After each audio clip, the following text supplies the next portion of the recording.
नमस्कार, मैं हूं आपके साथ अभिषेक पुंडी।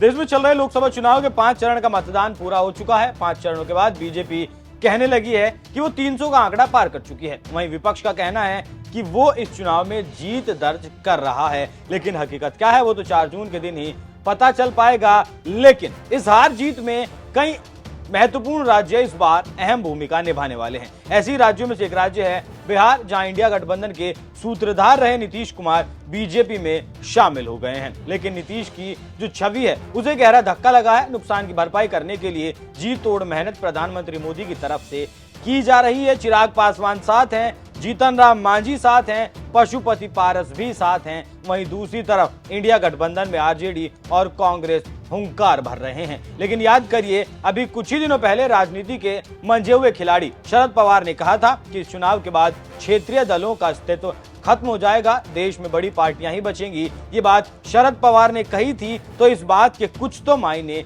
जरूर होंगे। तो ऐसे में कुछ खबरें बिहार से निकलकर देश की राजनीति में जा पहुंची और खबरों में कहा गया कि लोकसभा चुनाव के बाद चिराग की लोक जनशक्ति पार्टी का विलय बीजेपी में हो सकता है। इसी सवाल को लेकर जब चिराग से पूछा गया तो चिराग ने कहा, बीजेपी की तरफ से विलय का कोई प्रस्ताव नहीं आया है और अगर आएगा तो भी इसका सवाल ही नहीं पैदा होता। मैं बहुत स्पष्ट हूं कि अपनी पार्टी है और पिता ने खून पसीने से बनाई है, ऐसे में विलय तो नहीं होगा।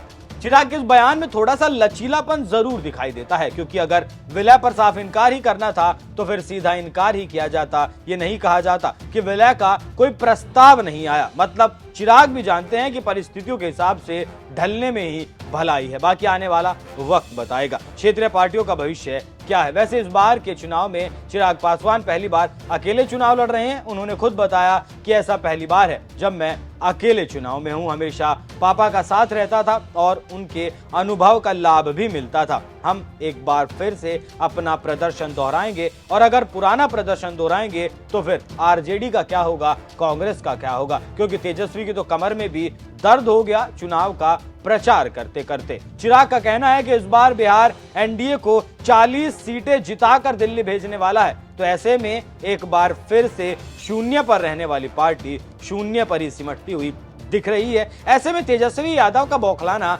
एकदम तय है। देखिए कैसे चिराग और तेजस्वी के बीच नोकझोंक चल रही है। मेरे छोटे भाई नादान हैं, राजनीति समझ नहीं पाते हैं, तो ऐसी बातें कर देते हैं। छोटों की बातों का बुरा नहीं माना जाता है। बहरहाल 14 और 19 दो उदाहरण उनके सामने हैं और 14 और 19 से बड़ी जीत इस बार हम लोग की 2024 में होने जा रही है। इनके केस में तो खैर बुरे प्रदर्शन की भी कोई बात नहीं, क्योंकि पहले ही शून्य पर थे, तो ऐसे में उससे बुरा तो प्रदर्शन हो नहीं सकता। बट हाँ, इनके गठबंधन की जो एक सीट किशनगंज की इन लोगों ने जीती थी कांग्रेस ने, इस बार वो भी सीट हम लोग के खाते में। चिराग जी के बारे में अब हम क्या बोलें, बड़े भाई हैं, हमको बोलना भी ठीक नहीं लगता। लेकिन आप जानते हैं कि भाई नादानी किस बात की नादानी, संविधान, लोकतंत्र, आरक्षण बचाने के लिए, देश को बनाने के लिए, बेरोजगारी से आजादी पाने के लिए, गरीबी और महंगाई से आजादी पाने के लिए अकेले सभी लोगों से लड़ रहे हैं हम, ताकि लोगों को नौकरी मिले, रोजगार मिले, देश का संविधान सुरक्षित रहे। और डबल सेंचुरी आज अगर मिला तो लगभग 212 सभाएं हमने की है। तो ये नादानी वाली बात है। अगर हम मेहनत कर रहे हैं, लोगों के बीच जा रहे हैं, तो ये नादानी नहीं है। यही असली लड़ाई है और यही समय की जरूरत है।